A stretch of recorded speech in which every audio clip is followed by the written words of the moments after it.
سنیوں کے دل کی بہار شاہ جیلانی، سنیوں کے دل کی بہار شاہ جیلانی، سنیوں کے دل کی بہار شاہ جیلانی، شاہ جیلانی، شاہ جیلانی، شاہ جیلانی۔ الحمدللہ وکفا وسلام علی عباده الذین اصطفیٰ، خصوصاً علی محمد المصطفیٰ وعلی آلہ واصحابہ اولی الصدق والصفاء۔ اما بعد، فقد قال اللہ تبارک وتعالی جل جلالہ فی القرآن المجید والفرقان الحمید۔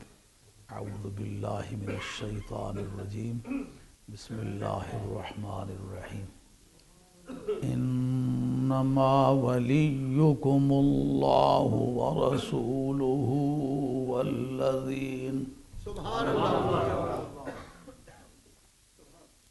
والذین یقیمون الصلاة ویؤتون الزکاة وهم راکعون۔ صدق اللہ مولانا العظیم وبلغنا رسوله النبی الکریم، ونحن على ذلك من الشاہدین والشاکرین، والحمد للہ رب العالمین۔ حضرات، پہلے تو شکر گزار ہوں کہ آپ نے عارف کھڑی اور حضرت غازی قلندر کے مشترکہ عرس پر میرے جیسے ناچیز کو آپ نے حاضری کا اعزاز بخشا ہے۔ یہ وہ ہستیاں ہیں جن کا ذکر عزت، عظمت اور بزرگی سے کرنا یہ ضروریات دین میں سے ہے۔ اور آپ مجھے جانتے ہیں، میں آپ کا ایک معمولی ادنا سا دوست ہوں، اور آپ کے دین کے کاموں میں جس قابل ہوں ساتھ چلتا رہتا ہوں، اور علماء کرام کی دل سے عزت کرتا ہوں، سرکار کے نعت خوانوں کی عزت کرتا ہوں، اور جن جن لوگوں کی کوئی خدمت کرتا ہوں ان سے پوچھ لیں کہ کبھی میں نے زندگی میں ایک چائے کی پیالی کبھی ان کی نہیں پی، کبھی ایک بوتل پانی کی نہیں پی، کبھی ان کے گھر نہیں گیا۔ صرف محبوب کبریا صلی اللہ علیہ وسلم کا ذکر، صحابہ کرام کا ذکر، آل بیت کا ذکر، ولیوں، غوثوں، قطبوں، درویشوں کا ذکر اچھائی سے کرتے ہیں، اس وجہ سے ان کی خدمت کرتا ہوں۔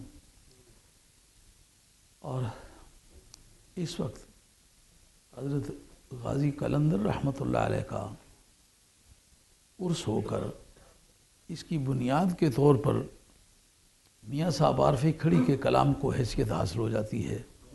یہ غیر شعوری طور پر معاملہ ہے، جیسا کہ کوئی آدمی کہے ایمان تو اس کے اندر سارے ضروریات دین آ جاتے ہیں، ایسے غازی قلندر کا نام لیتے وقت میاں صاحب عارف کھڑی رحمۃ اللہ کا مفہوم خود بخود آ جاتا ہے۔ یعنی غازی قلندر کا لفظ جو ہے یہ دلالت تضمنی کے طور پر یہ میاں صاحب پر بھی دلالت کرتا ہے۔ اور یہ کمزوری میں نے آپ کو پہلے بتلائی ہوئی ہے، اور وہ کمزوری میں آج تک دور بھی نہیں کر سکا کہ میں سیف الملوک کے جاننے والے لوگوں میں سے نہیں ہوں، سیف الملوک کے ماننے والے لوگوں میں سے ہوں۔ ممکن ہے کہ آپ میں کوئی مجھ سے زیادہ بہتر جاننے والا آدمی ہو، ممکن ہے میاں صاحب کے کلام کی میں کوئی ایسی ترجمانی کروں کہ آپ میں سے کوئی آدمی میرے مقابلے میں زیادہ بہتر ترجمانی کر سکتا ہو، میں اس بات کو عین ممکن سمجھتا ہوں۔ اس وقت جو پوپ صاحب کے بارے میں بات کی گئی، جو میں نے ٹی وی پر بیان دیا تھا، غالباً آپ کو یاد ہوگا، میں نے ان سے یہ بات کہی ہے کہ میرا نام پاکستان اسمبلی میں لیا گیا ہے۔ صاحبزادہ محمد فضل کریم صاحب جو حضرت محدث اعظم رحمۃ اللہ علیہ کے نور نظر ہیں، اور ایک دلیر بہادر آدمی ہے، وزارت کی سیٹوں پر بھی رہ کے اس نے اپنے کبھی مذہب کے بارے میں کوئی لچک نہیں برتی، مذہبی طور پر مضبوط آدمی ہے۔ انہوں نے میرا نام لیا ہے، سو میں حاضر ہوں۔ اس کا یہ معنی ہرگز نہیں ہوگا کہ عالم اسلام میں میرے سوا کوئی یہ کام کرنے کی پوزیشن میں نہیں ہے۔ مجھ سے زیادہ بہتر درجے کے علماء کرام، صوفیاء اعظام، اہل اللہ لوگ ہماری صفوں میں موجود ہیں جو میرے مقابلے میں ہزارہ گنا زیادہ بہتر طور پر اس کا جواب دے سکتے ہیں، لیکن اگر ڈیوٹی میری لگی ہے میں حاضر ہوں، اور الحمدللہ اس سلسلے میں غالباً 25 سے 30 ہزار پاؤنڈ کی کتابیں میں نے کرسچینٹی کے بارے میں خرید لی ہوئی ہیں اور تیاری مکمل ہے۔ یہ صرف پوپ صاحب کی بات نہیں، جہاں سے سورج نکلتا ہے وہاں سے شروع کرو، جہاں جا کے ڈوبتا ہے وہاں چلے جاؤ۔ کوئی آدمی سرکار کی شان کے بارے میں جو انہوں نے جملے کہے ہیں ان کو جسٹیفائی کر دے، میں مان لوں گا اس آدمی کے دل میں ایک زندگی ہے اور مسلمانوں کے مقابلے میں کھڑا ہونے کی پوزیشن میں ہے، لیکن خدا کے اس نیلے آسمان کے نیچے اس پوزیشن میں کوئی نہیں ہے۔ آج بھی ڈنکے کی چوٹ پر کہتا ہوں، اس میدان میں نکلنے والا کوئی نہیں ہے، اللہ کو اگر منظور، اللہ کو اگر منظور، اگر آیا تو پہلے ہی راؤنڈ میں نے اس کو نیچے رکھ لینا انشاءاللہ۔ یہ کسی کی ایسی بات نہیں ہے، کسی کی بے ادبی کرنا نہیں چاہتا، لیکن جو میرے نبی کی بے ادبی کرے اس کے صرفہ بھی نہیں کرنا چاہتا، یہ دقت ہے مجھے۔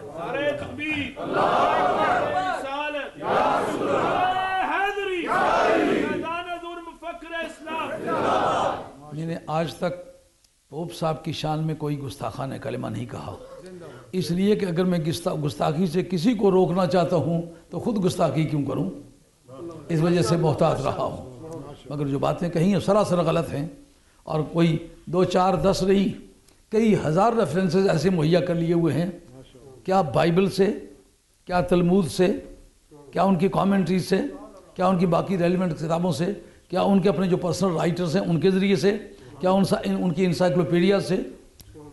یعنی اس وقت تقریباً 2.5 مہینے ہو گئے کہ میں کافی دیر تک حجامت تک نہیں بنا سکوں، جمعے والے دن بھی اس سے حجامت بڑی ہوئی ہے تو میں تقریر کرنے کے لیے آ گیا ہوا ہوں، وقت ہی نہیں مل سکا، لیکن الحمدللہ غیرت ہے بڑی چیز جہاں نے تگدو میں پہناتی ہے درویش کو تاج سردار۔ اس کے بعد میں عرض کروں، میں نے ساری زندگی چندے کی کبھی اپیل نہیں کی اپنے نام سے، لیکن اس پچھلے وقت میں جب زلزلہ آیا تو ادھر جا کے میں نے کوئی یہاں سے میرے مریدوں نے کوئی 22-23 لاکھ روپیہ مجھے نذرانے کے طور پر دیا، جہاں چاہیں خرچ کریں، لیکن وہاں جب جا کے دیکھا تو پھر میں نے اپنی طرف سے اور مزید پیسے ڈال کے کوئی 37 یا 38 لاکھ روپیہ، اس کا ریکارڈ میرے پاس موجود ہے، جا کر کے علماء کرام کو دیا کہ اور لوگ تو صفوں میں کھڑے ہو کے مانگ سکتے ہیں، لیکن یہ معزز لوگ ہیں اس طرح ہاتھ نہیں پھیلا سکتے، جا کر عزت کے ساتھ ان کے ڈیروں پر حاضر ہو کے دیے۔ وہ آن ریکارڈ وہ موجود ہے، وہ CDs بنی ہوئی ہیں، فوٹوز بنے ہوئے ہیں، اور اسپتالوں میں جا کے مریضوں کو دیکھا، اس کی بھی CDs بنی ہوئی ہیں، ان کو ہاتھوں میں جا کر کے پیسے دیے۔ لیکن مسجدوں کا جب حال دیکھا اس کے بعد پھر میں نے اپیل کی، آپ نے جو پیسے دیے تھے، مولانا کا ارشاد تھا یہ ہمارے ہائی ویکم کے جو پیسے ہیں یہ مسجد فیضان مدینہ کو دینا، لیکن دوستوں کی باہمی میٹنگ میں یہ طے ہوا تھا کہ پیسے کسی شخص کو نہیں دینے بلکہ اس کمیٹی کو دینے ہیں۔ وہ میرے پاس اسٹام لکھے ہوئے موجود ہیں، وہ میں نے سب دوستوں کو فراہم کیے ہیں، اور سرکاری جو جوڈیشل پیپر ہے اس پر لکھے ہوئے ہیں کہ اتنے لاکھ روپیہ اس شخص نے لا کر کے دیا ہے، جماعت اہل سنت کے پلیٹ فارم پر جمع ہوا ہے، اور آ کر کے فلاں آدمیوں کو دیا ہے، اور اس جگہ تبلیغ جو ہوگی مذہب آل حق آل سنت والجماعت کے مطابق ہوگی، اور حضرت غوث الثقلین اور حضرت خواجہ گولڑوی، اعلیٰ حضرت فاضل بریلوی، شاہ عبدالعبد دہلوی، سید علی حمدانی رحمۃ اللہ تعالیٰ، چونکہ اس ملک میں سید علی حمدانی رحمۃ اللہ علیہ ہماری تحقیقات کے مطابق انہوں نے دین کا بہت کام کیا ہے، اس مذہب کی تبلیغ ہوگی۔ یعنی یہ مسجدیں جو ہیں یہ بنائی جائیں گی، پر اس کا مقصد یہ ہے کہ اس سچے دین کی تبلیغ ہو۔ وہ اسٹام میں نے سارے دوستوں کو فراہم کیے۔ یہ جو دوست ہے وہ کمیٹی کے نام وہ پیسے میں نے چیک کاٹ کے دیا تھا، تو کل کی بھی بات ہے، وہ میں نے ایک ٹیم دورے پر بھیجی، جا کے دیکھو کتنا کام ہوا ہے۔ تو الحمدللہ جو سخی حیات الامیر زندہ پیر رحمۃ اللہ علیہ کی بالا کوٹ میں مسجد ہے وہ تیار ہو گئی ہے۔ جو آپ کا سیکریٹریٹ ہے مظفر آباد کا، اس میں سید نذیر حسین شاہ صاحب گیلانی کی مسجد اور مدرسہ ہے وہ تیار ہو گیا ہوا ہے۔ ان کا ایک اور مدرسہ ہے زنانہ، وہ بھی تیار ہو گیا ہوا ہے۔ ایک بازار میں مسجد قبا ہے، گجر فیملی کے ایک قاری صاحب، اس میں گرامی پتہ نہیں ان کا کیا ہے، ان کو پیسے دیے تھے، انہوں نے مسجد تیار کر لی ہوئی ہے۔ اسی طریقے سے جو ٹلی والی مسجد تھی وہاں ہمارے ایک ساتھی اپنے مریدوں میں سے ہیں حاجی محمد شریف صاحب اور ان کے بچے، پہلے پیسے ان کو دیے تھے، الحمدللہ انہوں نے بھی 2 منزلیں مکمل کر لی ہیں، اس کی بھی CD غالباً کل پرسوں تک آ جائے گی، دوستوں نے بھیج دی ہے۔ اور جو دھیر کوٹ کی مسجد تھی، اس مسجد میں بنیادوں سے اس کے پائے کھڑے کیے گئے ہیں اور کل وہاں شٹرنگ ہوئی ہے، حالانکہ ان کو تیسرے نمبر پر اسی دن پہلے پیسے دیے تھے، مگر وہ شاہ صاحب بیمار تھے اور وہاں کوئی انتظامی طور پر دقت تھی۔ ان کو مسجد فیضان مدینہ، غالباً وہاں کا سپریم کورٹ ہے شاید، مظفر آباد کا یا ہائی کورٹ ہے، اس کے پاس بڑی خوبصورت مسجد ہے، وہ جگہ جگہ سے پھٹی ہوئی تھی، ان کو وہ پیسے کیش نہیں ہو سکے، تو میں نے کل ہی دوستوں سے کہا تھا کہ ان کو کہیں کہ وہ آپ کو چیک دے دیں واپس، اور مجھے آپ ٹیلی فون پر بتلائیں کہ فلاں نام کا چیک کاٹ کے دوں۔ تو ابھی مولانا نے بتلایا کہ وہ چیک انہوں نے ان کے پاس بھیجا ہے، تو میں ابھی فارغ ہو کر کے نا اتنا ہی پیسوں کا چیک جس کے نام یہ کہیں گے ابھی کاٹ کے دوں گا انشاءاللہ۔ اور پورے ملک میں مانسیرے میں ایک ہمارا سینٹر قائم ہو گیا، سید امیر علی شاہ صاحب کو 10 لاکھ تو اس میں سے پیسے دیے تھے اور 2 لاکھ میں نے اپنی طرف سے ان کو پیسے دیے تھے، تو سڑک کے کنارے پر ایک جگہ ان کی بھی بن گئی ہے۔ سید حبیب الرحمان شاہ صاحب، ان کو بھی پیسے دیے تھے 10 لاکھ، انہوں نے بھی کچھ میٹیریل کام کیا ہے۔ ایک عبد المجید صاحب برکاتی ہیں، ان کا بڑا اچھا کام تھا، پہلے ان کو 10 لاکھ روپیہ دیا تھا، ان کا کام بھی بتاتے ہیں کہ کافی مناسب سٹیج پر آ گیا ہے۔ اور کچھ لوگ ایسے ہیں کہ جن کو پیسے دیے تھے وہ کام نہیں کرا سکے، تو کل ان کو جب میں نے ڈانٹا تو انہوں نے بتلایا کہ اس زلزلے سے ہماری سڑکیں ٹوٹ گئی تھیں، ہمارا مٹیریل وہاں پہنچ نہیں سکتا تھا، اس مجبوری سے ہم نے وہ کام نہیں کرایا۔ اب عنقریب وہ سڑکیں برابر ہوئی ہیں، انشاءاللہ العزیز اس مہینے کے اختتام تک ہم کام شروع کرا دیں گے۔ بہرحال وہ جو آپ نے پیسے دیے تھے مسجد فیضان مدینہ کے لیے، ان سے کیش نہیں ہو سکے کیونکہ انہوں نے کمیٹی کے نام دیے تھے، وہ کمیٹی کہیں ان کی بدل گئی ہے، تو ان کا سابقہ کمیٹی آ کے لے سکتی ہے، آپ نہیں لے سکتے، اس مجبوری سے وہ کیش نہیں ہوئی، سو میں وہ چیک آج کاٹ کے، میرے پاس چیک موجود ہے، میں بھی کاٹ کے دے دوں گا۔ اگر اور بھی کسی دوست کو دیے ہیں اس کے پیسے کیش نہیں ہو سکے، بالکل میں اس کا ذمہ دار ہوں کہ اس کو پیسے مہیا۔ اور ایک ایک پیسے کا آپ کو حساب لینے کا حق ہے۔ 1277-6 اور ٹنچ بھاٹا مسلم کمرشل بینک، یہ اس کا نمبر ہے، کوئی بھی آپ میں سے آدمی جائے وہ کسی کو انکار نہیں کریں گے، ایک پیسہ بھی کسی کو نقد پیسے کے طور پر نہیں دیا، چیک دیے ہیں، اور جن کو چیک دیے ہیں وہ اگر یہ کہیں کہ ہمیں چیک نہیں ملے یا نہیں ملے پھر میں ذمہ دار ہوں۔ اور الحمدللہ جتنا یہاں سے آنے جانے کے کرایہ 2 مرتبہ گیا ہوں، آنے جانے کا کرایہ خود خرچ کیا، اور وہاں جتنے ڈیزل 2 گاڑیاں آپ کی اپنی لے کے جاتا رہا ہوں تو ان کا سب خرچہ میں خود کرتا رہا ہوں۔ آج تک کسی کا میں نے کوئی آنا پیسہ نہ مقامی لوگوں کا خرچ کیا ہے اور نہ ہی اس فنڈ میں سے کوئی پیسہ خرچ کیا ہے۔ جو پیسے چیک دیے ہیں لفظ بلفظ وہ آپ گن سکتے ہیں، جو باقی ہیں لفظ بلفظ آپ چیک کر سکتے ہیں کہ کیا موجود ہیں کہ نہیں۔ اور یہ ان کو میں نے 2 ایفیڈیوٹ الگ الگ لکھ کے دیے ہیں جن میں یہ واضح کیا ہے کہ یہ پیسے میرے نہیں ہیں، یہ مرکزی جماعت اہل سنت کے پیسے ہیں ان علاقوں کی مسجدوں کے لیے کہ جن علاقوں میں زلزلے کی افتاد ہوئی ہے۔ اگر میں مر جاؤں خدا نخواستہ تو یہ میری اولاد کو نہ دیے جائیں، یہ جماعت اہل سنت کو دیے جائیں اور وہ مسجدوں پر خرچ کریں گے۔ جو کچھ مجھ سے احتیاط ہو سکا میں نے کیا ہے، اب اگر کوئی دوست کوئی مزید بھی تجویز دے گا تو میں اس کی عزت کروں گا انشاءاللہ۔ اب آئیے قرآن مجید کی ایک ناتمام آیت کو کچھ آگے پیچھے کر کے پڑھ دیے غالباً، کیونکہ ایک صاحب آپس میں سرگوشیاں کر رہے تھے۔ میں چونکہ بہت دماغی کام کرنے والا آدمی ہوں، اگر بے وقت کوئی کھجل بھی جائے تو میری طبیعت پر ناخوشگوار اثر ہوتا ہے، اس لیے میں ایسے ماحول میں تقریر کرنے کا مزاج ہی نہیں رکھتا جہاں ہاؤ ہو رہی ہو، جس کا دل چاہے وہ کہ ہماری گل سنیں نہیں یار توڑنا بانا ہو، تو پھر ایسے ماحول میں تقریر نہیں کر سکتا۔ اب میں وہ آیت دوبارہ پڑھتا ہوں۔ اللہ کریم فرماتے ہیں اعوذ باللہ من الشیطان الرجیم بسم اللہ الرحمن الرحیم انما ولیکم اللہ ورسولہ والذین آمنوا الذین یقیمون الصلاة ویؤتون الزکاة وهم راکعون۔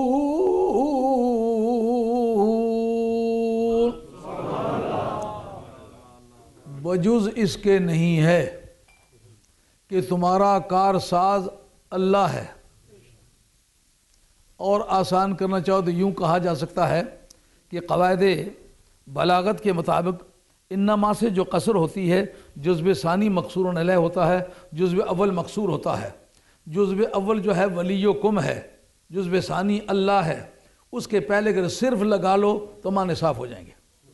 تمہارا کارساز صرف اللہ ہے، صرف اس کا رسول ہے، صرف وہ لوگ ہیں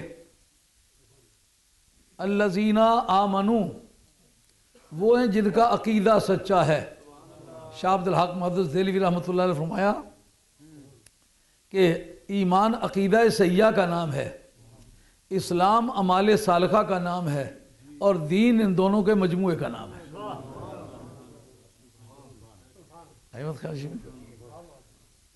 الذین آمنو، جن کا عقیدہ صحیح ہے۔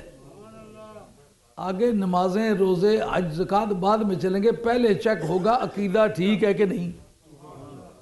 تمہارا کام بنانے والے صرف وہ صحیح العقیدہ ہیں جو نمازی ہیں، یقیمون الصلاۃ، نمازیں قائم کرتے ہیں، ویؤتون الزکوٰۃ، اور زکوٰۃ دے دیتے ہیں، وہم، یہ واو حالیہ ہے، بتاتی ہے کس حالت میں زکوٰۃ دیتے ہیں، کہا راکعون، رکوع کی حالت میں بھی زکوٰۃ دے دیتے ہیں۔ یہ سورہ مائدہ کی ایک آیت، غالباً 54 سورہ آیت نمبر 54 ہوگی، ممکن ہے آیتوں میں، وہ بعض جگہ جو جلالین شریف ہے اس میں نمبرنگ اور طرح کی ہے، اعلیٰ حضرت کے ترجمے میں نمبرنگ اور طرح کی ہے، بیضاوی میں نمبرنگ اور طرح کی ہے، اس لیے ممکن ہے کہ کوئی اکا دکا نمبر اوپر نیچے ہو جائے۔ بہرحال یہ قرآن مجید سورہ مائدہ کی آیت ہے۔ اس کا شان نزول یہ ہے کہ حضرت مولا مرتضیٰ شیر خدا رضی اللہ تعالیٰ عنہ نماز پڑھ رہے تھے۔ اس کا ذکر کس نے کیا ہے؟ ابو بکر جساس نے احکام القرآن کے اندر کیا ہے۔ ابو بکر جساس 3 واسطوں سے امام حنیفہ کے شاگرد ہیں۔ سب سے پہلی جو legal aspect of the holy Quran پر کتاب لکھی ہے اس کا نام ہے احکام القرآن، اور وہ حضرت امام حنیفہ کے 3 واسطوں سے شاگرد ہیں۔ 370 آپ کا سن وفات ہے۔ اپنے وقت میں اپنے وقت کے امام حنیفہ شمار ہوئے ہیں۔ انہوں نے بتلایا اعمال یسیرہ، یعنی کوئی ایسا چھوٹا کام جس کے کرنے سے نماز نہیں ٹوٹتی، اس میں ثبوت کے طور پر اس آیت کو پیش کرتے ہیں۔ کہتے جناب مولا مرتضیٰ نماز پڑھ رہے تھے، کوئی سائل پاس سے گزرا اور اس نے کہا کہ یار سوال کیا ہے، حاجت مند ہوں، مسجد نبوی میں آیا ہوں، لیکن کسی نے ایک دھیلا بھی میری مدد نہیں کی۔ اس جناب مولا مرتضیٰ کی چنگلیا میں، جس کی چیچی انگل آنے، چنگلیا میں آپ نے ایک گشتری بڑی قیمتی پہن رکھی تھی، آپ نے عمل یسیر کے ساتھ، معمولی عمل کے ساتھ اس کو اتار کے اس کے راستے میں پھینک دی، اشارتاً کہہ دیا کہ اس کو اٹھا لو۔ اب اس کی ضرور سے کہیں زیادہ قیمت کی تھی، وہ اس نے اٹھا لی۔ بہت سارے لوگوں کو جو موقع پر موجود تھے انہوں نے کہا علی کی نماز ٹوٹ گئی۔ انہوں نے کہا یہ علی سے پوچھنے والی ہے کہ پوچھنے والی بات ہے کہ ٹوٹتی ہے کہ نہیں، تم تو اس پوزیشن میں نہیں ہو۔ انا مدینۃ العلم وعلی بابھا، میں علم کا شہر ہوں، علی اس کا دروازہ ہے، یہ علی سے پوچھو کہ ٹوٹتی ہے کہ نہیں۔ اب جناب مولا مرتضیٰ خاموش ہے کہ میری اپنی نماز کی بحث ہے، اپنے بارے میں اگر کوئی بات کہہ دوں اچھی نہ لگے گی، رب کرے گا تو خاموش رہا، پھر میں تیری بات کرتا ہوں۔ فرمایا کہ اصل میں مشکل کشائی اسی طرح کے لوگوں کا کام ہے، وہ مشکل کشا، ولی کے معنی مشکل کشا۔ یہ کیوں ترجمہ کیا ہے؟ پیچھے ایک آیت آ رہی ہے جس کو صوفیہ اپنے مراقبہ محبت میں بیان کرتے، یحبہم ویحبونہ، اس آیت کو بیان کرتے ہیں۔ آگے چل کر کے فرمایا کہ وہ جو بندگان خاص ہیں نا، وہ لڑتے ہیں، جھگڑتے ہیں، ملامت کرنے والوں کی ملامت کی پرواہ نہیں کرتے، وہ مومنوں کے لیے بڑے نرم ہیں، کافروں کے لیے بڑے سخت ہیں، اور رائے مولا میں لڑتے کسی کی ملامت کی پرواہ نہیں کرتے۔ جو یہ باتیں کہیں کہا ساری دنیا سے ہم لیں بگاڑ تو ہماری کارسازی کون کرے گا؟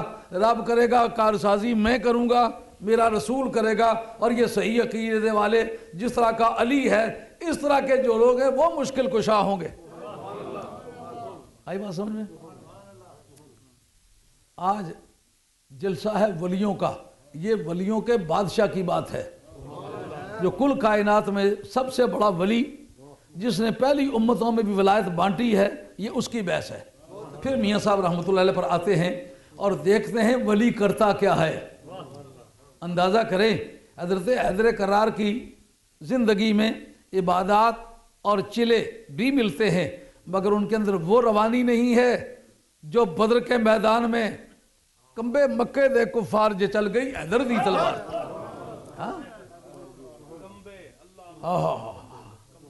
اور احد کے میدان میں جب دنیا سر پہ پاؤں رکھ کے بھاگنا چاہتی ہے، اس وقت ڈٹا ہوا ہے، پہلا نعرہ علی کا اس جگہ لگا ہے۔ آج کا نعرہ علی پر بڑا جھگڑا ہے، مگر انصاف یہ نہیں ہے۔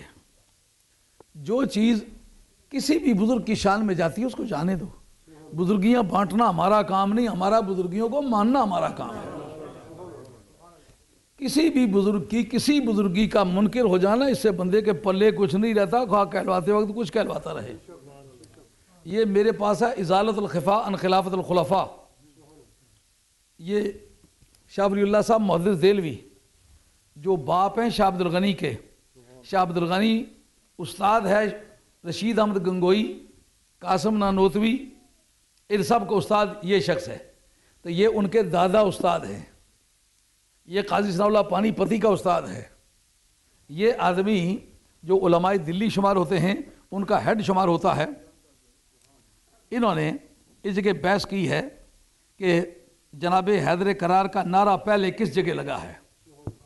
یہ ازالت الخفا عن خلافت الخلفاء جلد 4 صفحہ 433 احد کا دن ہے۔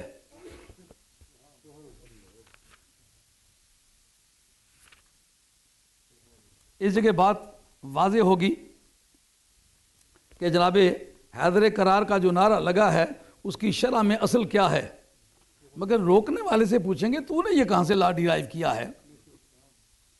جس وقت حضرت مولا مرتضیٰ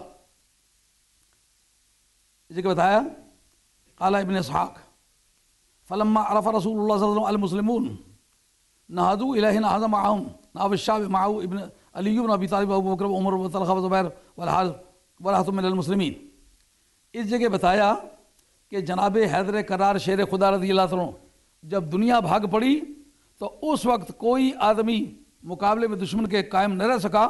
فکان یقال لسیف رسول اللہ صلی اللہ علیہ وسلم ذو الفقار قال ابن ہشام حدثنی آل العلم ان ابن ابی نجیح نادا منادن یوم احد لا سیف الا ذو الفقار ولا فتح الا علی الکرار۔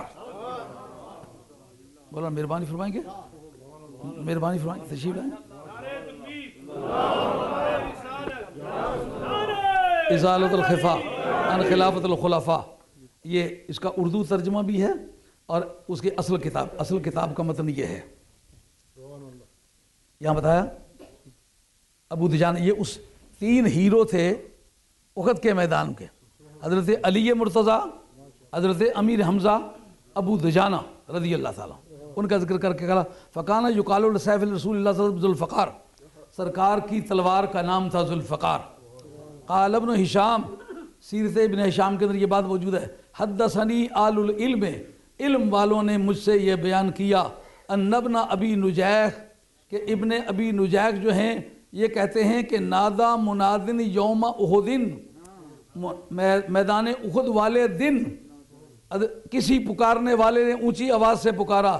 ایک ہے دعا، یہ پکارنا کسی کو محض بلانے کے لیے، نادا ینادی منادات، شہر میں منادی ہوئی ہے، یعنی یہ پورے اکھاڑے میں گونج جانے کے لیے اس نے آواز کی ہے۔ کیا کہا کہ لا سیفا الا ذو الفقار لا فتح علی الکرار۔ میدان میں کھڑا ایک ہی لڑ رہا ہے، باقی کوئی نظر نہیں آ رہا، نعرہ اس کا لگا ہے۔ اب بتا لڑے علی تو نعرے تیرے ابے کے کس طرح لگے؟ نعرہ تو اسی کا لگے گا کیا بھئی؟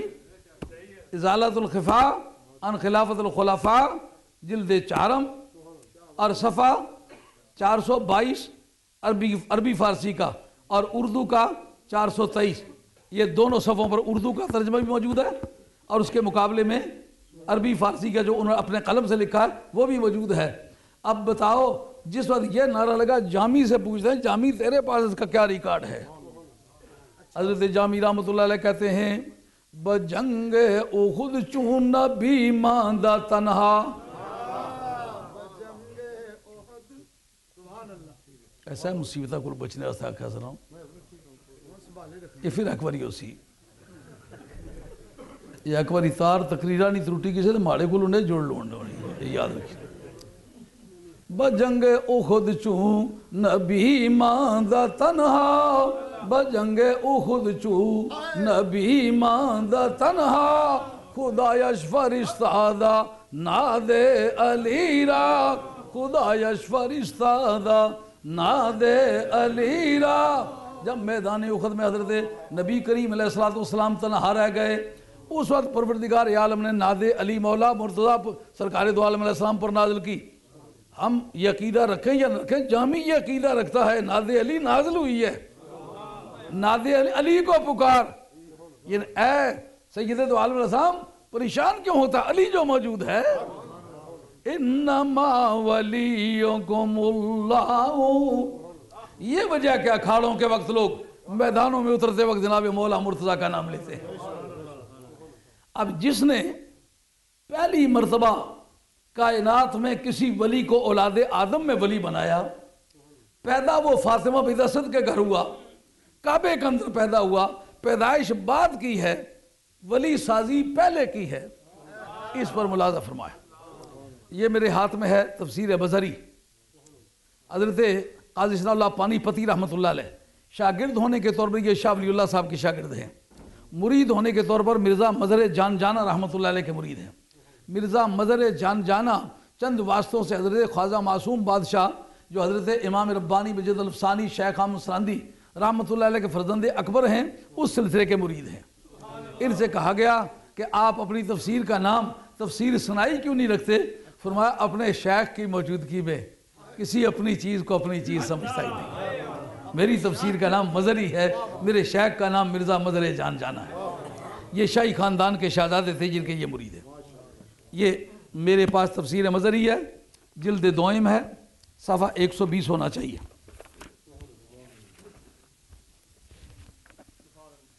دروشی پڑھیے. الصلاۃ والسلام علیک یا سیدی یا رسول اللہ وعلی آلک واصحابک یا حبیب اللہ. الصلاۃ والسلام علیک یا سیدی یا رسول اللہ وعلی آلک واصحابک یا حبیب اللہ.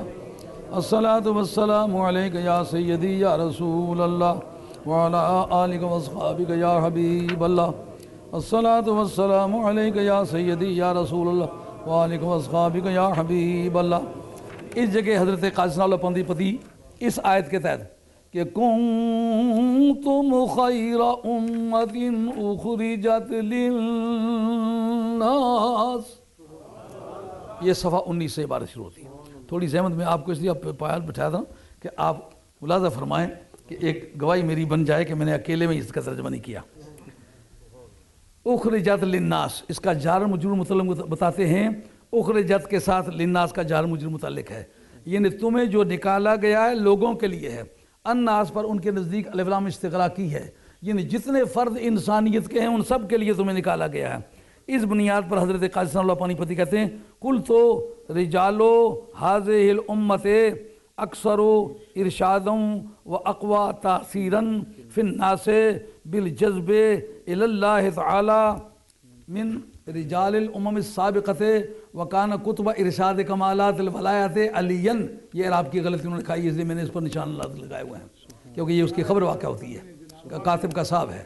وکانا کتب ارشاد کمالات الولایت علیاً علیہ السلام ما بلغ احدم من الامم السابقت درجۃ الاولیاء الا بتوسط روح ہی رضی اللہ تعالی عنہ ثم کان. یہ بھی کاتب کا صاحب ہے یہ ذالک ہونا چاہیے کیونکہ المنصب اس کا مشار ہونے ہے. ثم کانا بذالک المنصب الائمۃ الکرام ابناؤہ الی الحسن العسکری و عبد القادر الجیلی ومن ثم قال وقتی قبل قلبی قد صفالی وهو على ذلك المنصب الى يوم القيامة ومن ثم قال افلت شموس الاولین وشمسنا ابدا على الافق الاولى لا تغربوا. اچھا اب آپ نے دیکھ لی نا فرماتے ہیں رجال حاضح الامت اکثر ابلاغن و اکثر ارشاد و اقوا تاثیر بالجذب الی اللہ سبحانہ و تعالی. کہتے ہیں اس امت کے جو مرد ہیں، کیا کہا قرآن نے؟ قرآن نے کہا تمہیں اس لیے نکالا ہے کہ تم لوگوں کو فیض پہنچاؤ. تو لوگوں میں جو پہلے گزر گئے وہ بھی تو لوگ ہی تھے نا. مطلب اگر پہلوں کو فیض پہنچانا ثابت ہو تو پھر یہ آیت اپنے معنی پورے ادا کر رہی ہے نا. سمجھ آ رہی ہے نہیں آ رہی؟ تمہیں لوگوں کے لیے نکالا گیا ہے. یہ لام انتفاع کا ہے کہ لوگ تم سے انتفاع حاصل کریں. جیسے کہا نا ما خلقت الجن والانس الا لیعبدون، ہم نے جنوں اور انسانوں کو نہیں پیدا کیا مگر اس لیے کہ وہ عبادت کریں. اگر یہ مانا جائے کہ علت آئیے تو پھر تو یہ مانا ہوں گے اللہ کو حاجت ہے تمہاری عبادتوں کی. کہا یہ لام تعلیلیہ نہیں، یہ لام انتفاع ہے. اس لیے تمہیں عبادت کا حق دیا ہے کہ تاکہ تم عبادت کے ذریعے سے فائدہ حاصل کرو. من کردم خلق تا سودے کنم بلکہ تا بربندگا جودے کنم. آئی بات خیال میں؟ یہ لام انتفاع کا ہے، لوگوں کے نفع کے لیے تمہیں نکالا ہے. اس لیے قائد صاحب فرماتے ہیں اس امت کے جو رجال ہیں، مرد ہیں، مردان خدا، ان کا فیضان پہلی امتوں کے مقابلے میں زیادہ ہے. رب کی طرف کھینچنے میں ان کی قوت زیادہ زوراور ہے. اور کہتے ہیں کہ کانا کتب کمالات ارشاد الولایت علی علیہ السلام کا جو ولایت کا مرکز ہے نا وہ علی مرتضیٰ تھے، یعنی پہلے سے چلے آ رہے ہیں. وَلَمْ يَبْلُغ اور ما بلغ، دونوں روایتیں پائی جاتی ہیں بیانات میں. ما بلغ احد من الامم السابقۃ درجۃ الاولیاء، سابقہ امتوں میں بھی کوئی ولی نہیں بنا الا بتوسط روح ہی رضی اللہ تعالی عنہ، مگر علی مرتضیٰ کے روح نے اس کو منزل تک پہنچایا ہے. امت ہے آدم کی، ولایت ہے علی کی. امت ہے شیش کی، ولایت ہے علی کی. امت ہے نوح کی، ولایت ہے علی کی. امت ہے ابراہیم علیہ السلام کی، ولایت ہے علی کی. امت ہے موسیٰ علیہ السلام کی، ولایت ہے علی کی. ہیں اصحاب کہف پر تقسیم ولایت میں محتاج ہے مولا مرتضیٰ کے.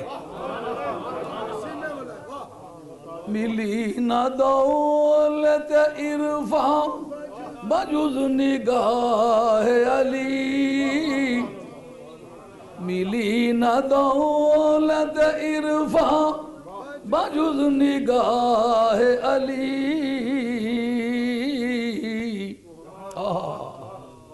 امین راز نبوت ہے بارگاہ علی. یہ تو لوٹن دے ساتھی آئے ہو نا، اتنا ایک ساتھی کی دیتی ہیں کتاباں جلد کر دے. آخا میں ہوں 5 منٹاں کری دینا. ان کو جی 2 ہوئی سکیں سے اتنے بھیجیاں سے، انہیں جو کتاب نہیں سی 8-9 کتاباں سی. ایک کسی وقت شیر بیشہ آل سنت رحمۃ اللہ علیہ کے پاس مولوی حشمت علی خان صاحب، ہندوستان کا انوینسیبل سکولر، بندہ پڑھا ہوا کسی اسکول کا نہیں، لیکن علم فیضان کی قیمت علم کتابی سے زیادہ ہے. پورے ہندوستان کے جو مناظر تھے نا دوسرے طبقوں کے، سب کو بھگانے والا آدمی مولوی حشمت علی خان صاحب. وہ ان کے پاس کوئی 50 برس کا زمانہ وہ کتابیں ساری رہی ہیں. وہ کہیں پہنچتے پہنچتے میرے پاس آ گئی ہے. تو ان کا جو رہ گئی ہیں وہ وہاں آپ کو آئی ویکم کے جلسے میں پہنچاؤں گا. اب اس وقت اس ایک حوالے کی ضرورت ہے، لیکن وہ بندہ آیا نہیں ہے. جی ہے جی چنگا کرنے سے چنگا کچھ چودھری نے کار پتر ہویا نا، ایک بازیگر گانے تھی گئے، ان کا تابلہ کرنا یہ پسینہ جس میں گل کرنا چاہتے رانی روانی رانا رسی گئے بازیگر گانے شانے والے. اس دانت کھولی تھی، گاں کھولی تھی چاہیے تھی. اس آگا تو کا یاد رکھ سو کسے چودھری نے پترا نہیں خوشی اس گئے جا. وہ بازیگر چونہ کہتا ڈنگر تک کیا نہیں سر بیڑے انہوں نے کہتے بازیگراں کیا لوڑ ہے ڈنگراں. اتفاق نال کو چرنے جا دندی بٹھائی پئی، وہ گاں مری گئی. انہاں بازیگراں نا اپنے رکھے انہیں، وہ گکھڑو، وہ بانکیا، وہ بلاکی کیوں پہ رویں. اس نے پیٹ چمڑا لان لے پیٹا مویا بچہ نکلیا. وہ کیوں پہ رویں، گاں تو سنار نکل پئی ہے. وہ وہی گاں سنار نکلی، اس نے فائدہ کیڑا ہویا. سمجھ آئی گا؟ اب جب میں تقریر کر چکوں گا تو کتاب بعد میں ملے گی تو پھر کیا ہوگا؟ جی اس میں عرض کر رہا تھا کہ کوئی شخص ولایت کے مرتبے کو نہیں پہنچا مگر مولا مرتضیٰ کے ذریعے سے. کیوں بھائی جناب؟ قرآن مجید کی شہادت ہے نا، تمہاری مشکل کشائی کا کام اس طرح کے لوگ کریں گے.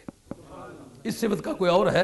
قادری ہے، چشتی ہے، نقشبندی ہے، سہروردی ہے، شاذلی ہے، بدوی ہے، زنجانی ہے، خلوتی ہے، مشکل کا وقت آئے مردانوں کو یاد کریں دا. یہ بات نہیں سر، مردانوں کو یاد کریں دا اوکھے سوکھے ویلے، اور مرد بگارے کدی نہ ہارے وانگڑ شیر مرے.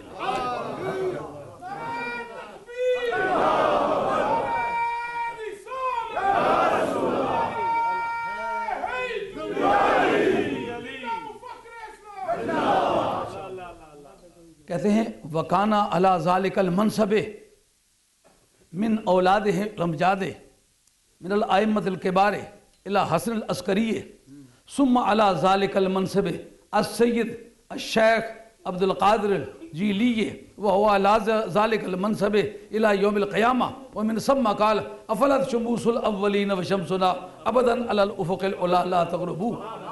آئی بات خیال میں؟ یعنی پہلے لوگ جو ہیں وہ بھی اس سے فیض یاب ہوئے.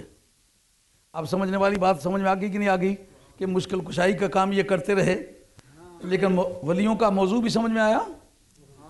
نبی کی نبوت کی چار دیواری پر کوئی اثر پڑے تو ولی اس وقت اپنی جان پر کھیلتا ہے. اگر نبی کے مشن کی حفاظت کے وقت کہے ہم تو بزرگ لوگ ہیں، ہم ایسے جھگڑوں میں نہیں پڑتے، تو یہ ولیوں کا موضوع گفتگو نہیں، یہ موذیوں کا موضوع گفتگو ہے. یہ بات درست ہوتی تو مولا مرتضیٰ کہتے میں جھگڑوں میں نہیں پڑتا.